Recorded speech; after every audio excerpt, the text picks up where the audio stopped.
Hello students, today we will take the problem of JEE means. आज हम लोग JEE means का problem करेंगे। मुझे कुछ स्टूडेंट्स ने रिक्वेस्ट की है कि प्रोबेबिलिटी का प्रॉब्लम सर आप थोड़ा सा JEE means का अगर लिए तो अच्छा रहेगा। तो ठीक है, मैं प्रोबेबिलिटी का प्रॉब्लम सी आज आपका करा रहा हूँ। अब देखिए डायरेक्ट प्रॉब्लम मैं ले रहा हूँ, ठीक है। ये JEE means का प्रॉब्लम है आपका। प्रॉब्लम इजी है। मैं थोड़ा क्या करूँगा कि स्टार्टिंग में आपको बिल्कुल स्टेप वाइज जाऊंगा। स्टार्टिंग में जो प्रॉब्लम आए, इजी प्रॉब्लम आए जो JEE मेंस में, उनको मैं टारगेट कर रहा हूँ। उसके बाद धीरे धीरे उसका लेवल को इंक्रीज करूंगा। जैसे प्रॉब्लम आपके JEE मेंस में आते हैं उस तरह से स्टार्टिंग। ये तो कोई बहुत इजी प्रॉब्लम है, ये JEE मेंस के लेवल का है नहीं, लेकिन इन्होंने दिया हुआ है इसलिए मैं प्रॉब्लम को आपका एक ले रहा हूँ। फर्स्ट प्रॉब्लम आप देखो, what is the problem. 5 horses are in a race. Mr. A selects 2 horses at random and bets on them. The probability that Mr. A selected the winning horse is. Okay. मतलब क्या है कि आपको find out करना है कि what is the probability that Mr. A selected a horse and that horse is winning horse. Total horse 5 horse. Among that 5 horse, Mr. A selects 2 horse. तो सबसे पहले आप जानते हो रिक्वायर्ड प्रॉपर्टी क्या होता है। कभी भी property is what, favourable outcome upon total outcome. जो आपका फेवरेबल आउटकम होता है अपॉन टोटल आउटकम। इस केस में आपका देखो तो हमारा टोटल आउटकम क्या है, 5 हॉर्सेस। तो 5 हॉर्सेस में हमें क्या, विनिंग हॉर्स तो एक ही होगा ना आपका, और मिस्टर ए सिलेक्ट कर रहे हैं आउट ऑफ 5 2 हॉर्स को। तो अकॉर्डिंग टू फेवरेबल आउटकम हम क्या बोलेंगे फेवरेबल आउटकम को, 2C1। मतलब कि कहने का मतलब है कि आउट ऑफ 2, मतलब 2 घोड़े में एक ही जीतेगा, एक ही वो रेस को जीतेगा, तो उसको बोलेंगे 2C1। कॉम्बिनेशन यूज करेंगे आप यहाँ पे, कॉम्बिनेशन जो आपने कॉम्बिनेशन और परमुटेशन एंड कॉम्बिनेशन आपने जो 11th स्टैंडर्ड में जो आपने पढ़ा है उसका कंसेप्ट यूज होगा इसमें प्रोबेबिलिटी में। सो फेवरेबल आउटकम हो गया आपका 2C1, मतलब out of 2 horse 1 horse will win, and total outcome is what is out of 5 horse 1 horse will win, so that you have to take 5C1. so favorable outcome हो गया आपका 2C1 upon total outcome हो गया 5C1। अब ये combination का formula आपको मालूम होगा, कहीं आपने पढ़ा होगा, जो एक बेसिक फॉर्मूला होता है NC1। NC1 को हम क्या बोलते हैं, factorial n upon factorial n minus 1 into 1 factorial. अब देखो आप n फैक्टोरियल को आप ऐसे भी लिख सकते हो n into n minus 1 factorial. तो n into n minus 1 factorial अगर आप राइट करते हो तो आप देख लो n माइनस 1 फैक्टोरियल आपका कॉमन हो जाएगा, डिनोमिनेटर और न्यूमरेटर में कैंसल आउट हो जाएगा, तो बचा क्या आपका n। कहने का मतलब है कि NC1 will always give you n। सो अगर 2C1 है तो 2C1 क्या हो जाएगा 2, 5C1 क्या हो जाएगा 5, तो 2 upon 5, 2 upon 5 is what, option C, option C option, because first option is 1 by 5, second option is 3 by 5, option C is 2 by 5, so your answer is 2 by 5, option C. Second problem I am taking right now. See the second problem. A problem in mathematics is given to 3 students A, B and C, and their respective probabilities of solving problem is 1 by 2, 1 by 3 and 1 by 4. Now you have to find the probability that the problem is solved. We have to find probability that problem is solved. It means what, कि हमें combination, मतलब कि किसी के दिन, हाँ, property by solving anyone.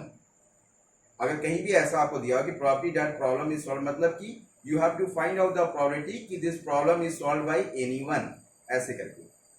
So first of all, what we will do in this, we will do in this way, it will make your problem more easy. Just see here. First we will find out property of not solving the problem. तो property of not solving the problem क्या होगा, each every cases के लिए, मतलब by student A to student का property of solving है 1 by 2, तो property of not solving क्या होगा 1 minus 1 by 2, तो 1 minus 1 by 2 is equal to 1 by 2। property of not solving for student B. So property of solving for student B is 1 by 3. Not solving by student B, 1 minus 1 by 3, that is 2 by 3. And for the C, property of solving is 1 by 4. So not solving, 1 minus 1 by 4, 3 by 4. Now probability that problem is solved. अब हम लोग find out करेंगे property that problem is solved, which is they had asked. तो सबसे पहले इसकी meaning को आपको समझनी पड़ेगी कि what is the meaning of property that problem is solved. तो property that problem is solved is actually property that problem is solved by at least one of them, कि किसी भी एक के द्वारा प्रॉब्लम को सॉल्व किया जाना, उसकी प्रॉपर्टी आपको फाइंड आउट करनी है. वो आपको पूछा जा रहा है कि property that problem is solved. So whatever we have found already earlier we already have found the property that the problem is not solved by anyone. So property that problem is solved by at least one of them is equal to 1 minus property that the problem is not solved by anyone. So 1 minus and property that is not solved by anyone, which already we have found earlier, okay, 1 by 2 by A, 2 by 3 by B and 3 by 4 by C. So these you have to multiply the property that is not solved by anyone. 1 by 2 into 2 by 3 into 3 by 4. So here you can see 2 will be cancelled out, 3 will be cancelled out. It become 1 minus 1 by 4, that is equal to 3 by 4. So your final answer is 3 by 4. Next problem. A fair die is tossed 8 times. The property that a third 6 is observed on the 8th throw. ठीक है, problem आपको दिया हुआ है कि एक die है, one die है, फेयर डाई, उसको आपको 8 टाइम्स टॉस किया गया, 8 टाइम्स. तो उसकी प्रॉपर्टी फाइंड आउट करिए कि जो थर्ड 6 है वो ऑब्जर्व ऑन 8th थ्रो पे, 8th थ्रो पे जो थर्ड 6 आए उसकी प्रॉपर्टी हमें फाइंड आउट करनी है. तो देखो सबसे पहले ये समझना पड़ेगा आपको, कोई भी अगर डाई है, फेयर डाई इसलिए यूज करते हैं मतलब कि डाई की जो नंबर है उसमें ऑलवेज होने चाहिए 1 2 3 4 5 6, उसके आउटकम होने चाहिए. तो आउटकम आप कितने हो रहे हैं, आपके 6 आउटकम हो रहे हैं, इसीलिए हम बोलेंगे कि outcome of a fair die is equal to 6. अब अगर total outcomes of a fair die which is tossed n times अगर है, अब n टाइम्स मैंने इसलिए यहाँ पे दिया है कि मान लो कि यहाँ पे दिया 8 टाइम्स, कहीं भी अगर दे दे 5 टाइम्स, कहीं दे दे 10 टाइम्स, तो वहां पे क्या यूज करना है फॉर्मूला, तो ये फॉर्मूला आपको यूज करना है. Always you have to use the formula total outcomes of a fair die which is tossed n times is equal to 6 power n. Why we are taking 6 power n? Because one fair die outcome will be what? 6. 1 2 3 4 5 6 ये number होते हैं आपके किसी भी die पे. तो ये total कितने हुए, टोटल आउटकम आपके 6 हुए. इसीलिए total outcomes of a fair die which is toss n times, अगर वो 5 टाइम्स अगर टॉस है तो 6 पावर 5 हो जाएगा, 10 टाइम्स टॉस है तो 6 पावर 10 हो जाएगा, अगर वही 3 टाइम्स टॉस है तो 6 पावर 3 हो जाएगा. यहाँ पे आपका क्या दिया हुआ है कि फेयर डाई टॉस 8 टाइम्स, तो यहाँ पे हो जाएगा वो 6 power 8. Then total outcomes of a fair die which is tossed 8 times will be equal to 6 power 8. According to problem, number of favorable cases will be what? Favourable cases क्या होंगे, आप problem को फिर से आप रिवाइंड करके देखोगे तो क्या है कि उन्होंने पूछा था कि 8 times on the 8th throw what will be your probability. तो 7c2 into 5 power 5 will be your number of favorable outcome. Number of favorable cases से और number of favorable outcome it is same thing. So required probability will be always favorable outcome upon total outcome. So 7c2 into 5 power 5 upon 6 power 8. Here we don't have to solve it because the option they will give also like that. Why? Because here solving unnecessary a lot of time will consume. So option they will give you like that. Okay, 4 options will be they will give as it is in the product. So this your option will be correct. Main thing is always you have to be see कि if total outcomes of a fair die how many times is tossed, it becomes 6 power that times. So 8 times, so 6 power 8. And number of favorable outcome will be the always depend upon your what is the given data in your problem according to that. So according to this problem is 7C2 into 5 power 5 is our favorable outcome. Now come on the problem number 4. Next problem. In this problem, a die is tossed 5 times. A die is tossed 5 times. Getting an odd number is considered a success. Then the variance of distribution of number of successive is, means we have to find out कि अगर कोई die है इसको 5 times toss किया गया और उस पे ऑड नंबर अगर आता है डाई पे तो वो हमारा क्या है, वो सक्सेस है. मतलब ऑड नंबर आना चाहिए हमारा रिजल्ट, तो वो हमारा सक्सेस है. इवन आएगा तो वो हमारे लिए फेल्योर है. तो इसके केस में बोल रहा है कि what will be the variance of distribution of number of successive. Option is given 8/3, 3/8, 4/5, 5/4. So now we have to do this. So now solution. So we will take like that, just like see in this problem we have to find variance. What is the formula of variance? First of all we have to consider. So variance के case में आपके क्या होते हैं कि probability of success, probability of failure और जो number of times of attempt ये आपके आते हैं. तो इसको हम ऐसे ले सकते हैं, यहाँ पे probability of success as a P ले लेंगे, probability of failure as a Q.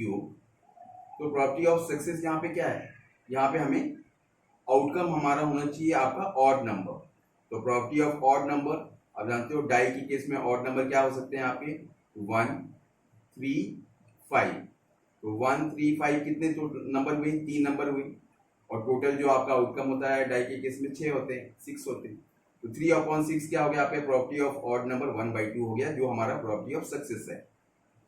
probability of failure और probability of success always equal to 1 होता है. दोनों को अगर ऐड करेंगे probability of success plus probability of failure, तो इसीलिए अगर Q we are taking here like a probability of failure, so Q will be 1 minus P, so that is 1 minus 1/2, that is also 1/2. तो हमारे probability of success और probability of failure हमारे पास हैं. और number, how many times they have tossed the die, they are given the problem 5 times. So n equal to 5 because die is tossed 5 times. So the formula of variance always n into P into Q. So 5 into 1/2 into 1/2 becomes 5/4. That is your final answer. Next problem. Probability that X speaks truth is 4/5, while probability for Y speaks truth is 3/4. It is given. Now probability that they contradict each other when asked to speak on a fact is. So we have to find out now probability. So see, first of all, what is they had given? The probability X speaks truth is 4/5, so we can take it as P of X 4/5. Probability Y speaks truth is 3/4, we can take it as P of Y 3/4. Now also we have to consider the probability that X does not speak truth, probability that Y does not speak truth. So P of X bar, this symbol we take, the probability that X does not speak truth. So if you have to find does not speak truth means what? 1 minus probability of X speaks truth. So 1 minus 4/5, that is 1/5.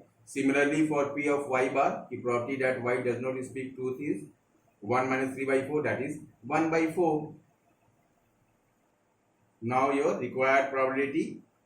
तो probability जब भी आप find out करोगे तो just like हम लोगों ने पहले क्या फाइंड आउट किया, हमारे पास P of X है, P of X bar है, P of Y है, P of Y bar है.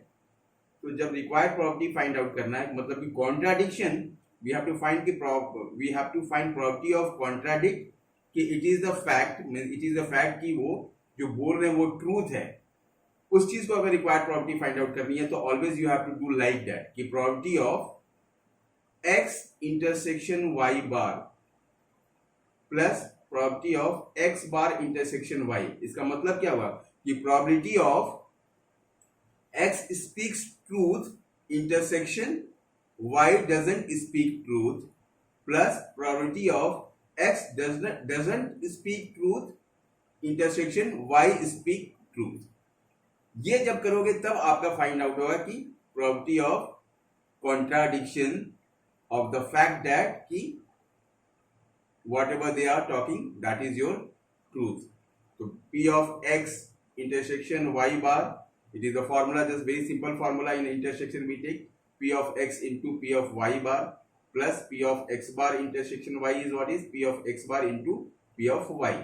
हमारे पास वैल्यू है already. p of x we have the 4/5, p of y bar we have 1/4 plus p of x bar we have 1/5 or p of y we have 3/4. Just you 4/5 into 1/4, 4 cancel, 1/5 or 1/5 into 3/4 become 3/20. You know the LCM of 520 is 20. 5 4s are 20, so 1 4s are 4 plus 20 1s are 20, so 3 1s are 3, 4 plus 3 7/20. So your option the 7/20 will be answer.